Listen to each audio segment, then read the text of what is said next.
Commander is a very different format from the rest of Magic. Being a multiplayer format with a higher starting life total and a higher deck size means that tons of effects just aren't anywhere near as useful as they are in other formats. This means that lots of cards that are staples in Magic are pretty bad in Commander. So today, we're going to go over the staples that translate into the format the worst. Starting us off at number 10, we have Jace, the Mind Sculptor. This is a planeswalker with a mana cost of 2 and 2 blue and has a starting loyalty of 3. You can +2 it in order to look at the top card of a player's library, and then put it on the top or bottom of that player's library. You can 0 him to draw 3 cards, then put 2 cards from your hand on the top of your deck. You can -1 him to bounce a target creature, and you can -12 him to exile all cards from the target player's library, then have them shuffle their hand into the library. For anyone who's a little bit confused about planeswalkers, let's go over them real quick, because it's actually important for explaining why Jace is on this list. A planeswalker loyalty is like their life total. Their plus abilities give them loyalty, and their minus abilities cost them loyalty. They can be attacked like players. Also, you can activate one of the loyalty abilities once per turn, so if you have 0 Jace, you can't +2 him or -1 him that turn, or 0 him again. So, planeswalkers like Jace can get you a lot of value if they stick on the battlefield, but are weak to things like creatures who can simply attack them to death. Jace is a really strong planeswalker, able to get you tons of card advantage if he sticks around. The key phrase being, if he sticks around. As any Commander player will tell you, planeswalkers are significantly worse in that format. Having multiple opponents that can attack your planeswalkers makes them very fragile. Most of the time, your planeswalker will activate one ability and then you have to pass turn, only for them to get attacked to death by 3 of your opponent's consecutive turns. Jace is here representing the vast majority of planeswalkers, as they all suffer from the same problem, and Jace is pretty famous for being a strong walker. There are a few planeswalkers that have escaped this issue, however. Dak Faden has a -2 to steal an artifact on a 3-mana planeswalker. This is just a great rate for the effect of stealing an artifact, so people play him and immediately steal something, and not really care if he dies afterwards. Ugin the Spear Dragon and Elspeth's Sun Champion both have minuses that can wipe the board, making it unlikely for them to die in the following turn cycles, as there just aren't too many creatures to attack them anyway. Still, the vast majority of planeswalkers don't see play in the format for this exact reason, so Jace finds his way onto this list. And at number 9, we have Engineered Explosives. This is an artifact with a mana cost of X, meaning any amount of mana. It has Sunburst, meaning it enters the battlefield with a number of charge counters equal to the number of colors of mana spent to cast it, and you can pay 2 and sacrifice explosives to destroy each non-land permanent with a mana value equal to the number of charge counters on explosives. Explosives is a staple sideboard card in multiple formats. Its ability to wipe the board of every card with a mana value of your choice is extremely strong, as you can easily get a ton of card advantage in tempo by getting rid of a huge investment from your opponent without touching any of your own cards. Explosives is mostly used to punish decks that plan on spamming the board with tons of cheap cards. Decks like Hammer Time use tons of 1-mana cards to accomplish their game plan, so a single explosives can have a huge impact on the game. However, explosives lose a lot of value in Commander. Commander is a format focused on a lot more expensive cards, with way more 4, 5, 6, and 7 mana value cards getting thrown around. Sure, explosives will be able to take out a few cards on most boards, but it's very hard to get that kind of swingy board clearing activations that most people play the card for. Additionally, if you want to detonate the explosives of 4 or 5 to get rid of high value targets, you're starting to spend a lot of mana. Not to mention, you might not be able to make that many colors of mana in the first place. This means that in a lot of situations, a more standard board wipe will do you better. The main attraction of a card like Explosives is being able to make it asymmetrical, how cheap it can be, and being able to activate it at instant speed. The only real big advantage it maintains in Commander is that it's instant speed. Now, this card is bad at most tables, but it does get better the higher power level you're playing at. People play Commander at a lot of different power levels, but the higher they go, the more they centralize around cheaper and cheaper cards. This means that explosives get better and better the stronger the meta you're in. However, it's very inconsistent, as it's hard to know going into a blind meta what kind of cards people are playing. Due to how high the variance is, most players won't risk playing the card, though it does still have a place in very specific metas, which is why it's only at number 9. And at number 8, we have Hall of Storm Giants.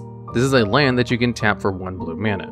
It has the abilities where it enters the battlefield tapped if you control 2 or more other lands. You can also pay 5 and 1 blue to turn it into a 7/7 blue giant creature with Ward 3 until the end of the turn, but it's still a land. Ward, for anyone who doesn't know, is an ability where whenever that permanent becomes a target of a spell or ability an opponent controls, you counter it unless your opponent pays the cost, which in this case is 3 mana. Hall is one of the more recent cards in a long line of creature lands, which are lands that can turn into a creature for a turn for a small amount of mana. These cards have always been heavily played in a variety of formats, for the ability to pressure your opponent's life total if both players are running low on gas. If both players have used up a bunch of their cards and don't really have any to play, you can animate your creature land and swing in for damage turn after turn, slowly chipping away at their life total. This extra damage could be the difference between winning and losing a game. The inevitability these cards provide is great for such a low cost. However, this doesn't really work out in Commander. The higher life total means that extra damage does a lot less, and having multiple opponents means that someone's going to find something much better than your creature land to play eventually. In most formats, the downside of coming in tapped later in the game isn't enough to outweigh the upside of having such a great late game threat. But in Commander, you're basically playing a land that comes in tapped for no reason. There are much better utility lands you could be playing anyway, as cards like Desolate Lighthouse and the like work better as mana sinks to find you more action, rather than spending that mana to do an inconsequential amount of damage. And at number 7, we have Kolaghan's Command.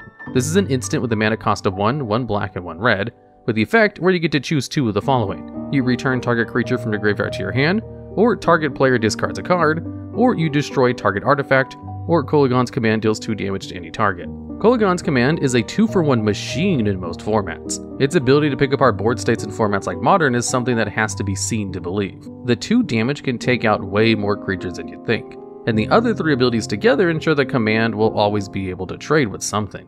At the worst, Kolaghan's Command can get a card out of your opponent's hand and a creature out of your graveyard. However, you do really want to get things off the board, as not only do you get card advantage, but you get a boost in tempo as well. This tempo is a big part of why Kolaghan's Command doesn't translate all that well to Commander. You'll probably be able to get a creature out of your graveyard and destroy an artifact, but you usually want to kill a creature with its 2 damage mode when you cast Command. This is far less likely in Commander, as creatures are on average much bigger and aren't likely to die to 2 damage. Additionally, you can only get a card out of 1 of your 3 opponents' hands, which doesn't get you as much card advantage, as your other 2 opponents won't lose anything. So Kolaghan's Command is worse at getting you card advantage and a worse tempo play in the format, meaning it has virtually no edge whatsoever. You're better off playing a simple draw spell that will give you access to better cards if you really want a 2-for-1. And at number 6, we have Aether Vial. This is an artifact with a mana cost of 1, and it has the abilities where, at the beginning of your upkeep, you can put a charge counter on Aether Vial, and you can tap the vial to put a creature card with mana value equal to the number of charge counters on the vial from your hand into the battlefield.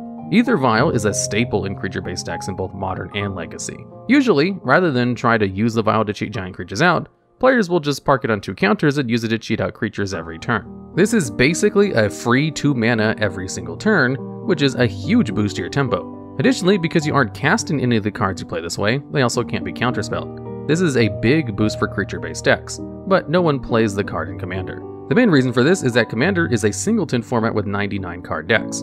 Vial is a card that's very good early on in the game, but it loses value the longer a game goes on. The card doesn't do anything to turn you play it, as it doesn't have any counters on it yet.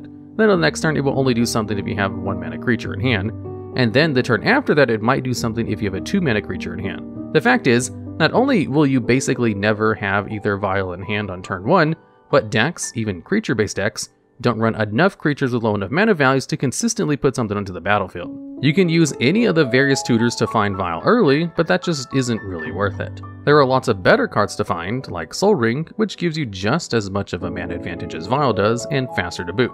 The fact is, without being able to rely on opening Vial in your opening hand a good amount of the time, and without being able to know you have a bunch of creatures to play off of it, its ability isn't strong enough to justify playing the card.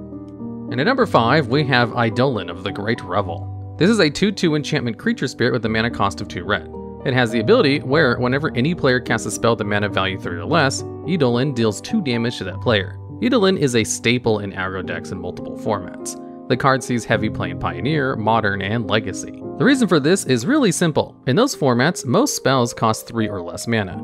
This means that Eidolon will be triggering on most spells players cast, including your own. Luckily, aggro decks are really good at pumping out damage, and Eidolon is better for whatever player has the higher life total. Most aggro decks are fine with taking 2 damage to resolve a burn spell that does 3 or 4 damage.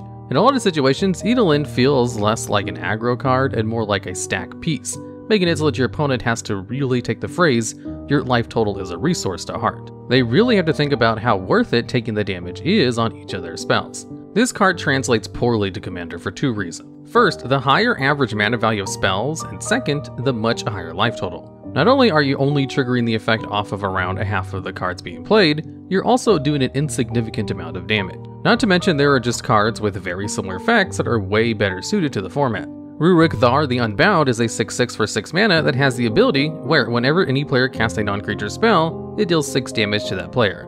While it does require a much higher mana investment, the increase in damage makes it far more intimidating to try and play into. Ultimately, Eidolon's ability just doesn't deal enough damage in a format with a starting life total of 40. And at number 4, we have Surgical Extraction. This is an instant with a mana cost of 1 Phyrexian black mana, meaning you can pay it with 1 black mana or 2 life, and it has the effect where you exile a target card from a graveyard that isn't a basic land card. Then you search its owner's library, hand, and graveyard for any number of cards with the same name and exile all of them, then they shuffle. This card is probably the most heavily played card with this kind of effect. Black gets the effect to search their opponent's library for a card and exile it pretty frequently, but getting the effect for 0 mana makes it much better. This card is great against both graveyard-focused decks that are going to put important cards in the graveyard and combo decks, if you can manage to put one of their combo pieces into the graveyard. Not every deck is going to be affected by this all that much, as lots of decks have tons of replaceable cards. However, any deck that really needs a specific card to win can get really easily blown out by Surgical. However, in Commander, players will only have 1 copy of any card in their deck, unless they're playing cards that specifically say they can play more copies. As a result, the only real effect of the card is exiling a single card from a graveyard. There are tons of cards that do that for far better, as cards like Cling to Dust have a lot more to offer. This card loses basically all of its value in Commander, so it's no wonder why basically nobody runs it. And at number 3, we have Sinkhole. This is a sorcery with a mana cost of 2 black with the effect to destroy target land. This is one of the most undercosted land destruction effects in the game. The going rate for good land destruction is 3 mana, and playing a whole bunch of 3 mana stone rain effects was a real strategy for years in Magic. Wizards eventually decided this style of deck was unfun and started pricing land destruction at 4 mana, and the card stopped seeing play as a result. Playing a whole bunch of cheap land destruction can make it very hard for your opponent to cast anything, and if they start missing land drops, you can easily run them out of lands entirely. Sinkhole is a bit limited as to where it can see play, but it does see play in mono black pox decks and Legacy, though these decks aren't all that common. If the card were legal in formats like Modern or Pioneer, it would see all kinds of play. But Legacy is such a fast format that cards like Sinkhole are actually fine in that format. In Commander, land destruction spells in general barely see any play, outside of the occasional mass land destruction spell. The issue is that land destruction effects are only really valuable if you have a critical mass of them. The point is to leave your opponent with so few lands that they can't cast their spells. If you only take out 1 land, you're not really doing much. And since you have 3 opponents, you won't be able to blow up enough of their lands with single target land removal. Now, there are land destruction effects that do see play in Commander, but they're there to snipe particularly strong lands. Cards like Strip Mine and Assassin's Trophy are a lot more flexible than something like Sinkhole, so they see a lot more play. Without being able to actually restrict a player's mana, Sinkhole just isn't very good. And at number 2, we have Murktide Regent. This is a 3/3 dragon with a mana cost of 5 and 2 blue. It has Delve, which means you can exile cards from your graveyard to help cast it, each card you exile paying for 1. It enters the battlefield with +1/+1 counters on it for each instant and sorcery card you exiled while casting it, and whenever an instant or sorcery card leaves the graveyard, you put a 1/1 counter on it. Murktide Regent is a great, efficient beater that sees a ton of play in Modern and Legacy. This card is basically a 5/5 or 6/6 flyer for 2 blue in those formats, as getting a bunch of sorceries and instants in your graveyards to delve away is really easy. The thing is, this card doesn't really see play in Commander, and the main reason for that is that cheap, efficient beaters just aren't as valuable in that format. Having multiple opponents would make this card worse at ending a game on its own, but the higher life total means that this card is barely even a threat. Players can easily shrug off multiple attacks from a Murktide and simply play a bigger threat or remove the creature whenever they need to. Not to mention cards like Treasure Cruise and Dig Through Time are both legal in that format, which in such a combo-based format are much better uses of your mana and cards in your graveyard. This is a problem that tons of these big early threats suffer. Cards like Tarmogoyf, Gurmag Angler, and Delver of Secrets just don't put enough pressure on your opponent in a format like Commander, and you're better off spending your early turns playing ramp or draw spells. Considering these threats have defined formats in the past, seeing them see so little play in a format is kind of shocking, but it's not as big of a drop-off as the number 1 spot on this list.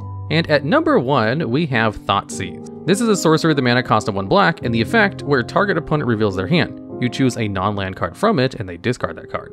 Then you lose 2 life. This card is an absolute staple in black decks in every format where it's legal. This effect is amazing against almost every single deck. Taking the best card of your opponent's hand can completely stop them from executing their game plan. The downside of losing 2 life is basically nothing when compared to stopping your opponent from executing their game plan properly.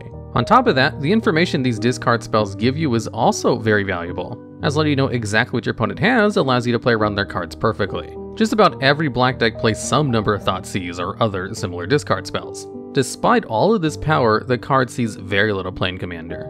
and this is entirely due to having more than one opponent. Thoughtseizing one of your 3 opponents leaves both of you down 1 card, whereas both of your opponents will still have all their resources. This principle is why most players consider spot removal worse overall in Commander. However, spot removal is simply too important not to play, as you need to be able to stop your opponents from trying to kill you at some point. Discard spells don't have the luxury of letting you wait until one of your opponents commits to a board to respond, as you have to preemptively use the card to remove any threats. As a result, only very specific commanders utilize these cards if they're able to get around their downsides. There are commanders like Zelvar, who allows you to copy spells that target opponents or opponents' permanents and get a different copy for each opponent, and Tiny Bones, who allows you to draw a card at the end of the turn if an opponent discarded a card this turn. Both of these commanders can get around the downsides of the card in a multiplayer format by either letting it hit each opponent or giving you a card back.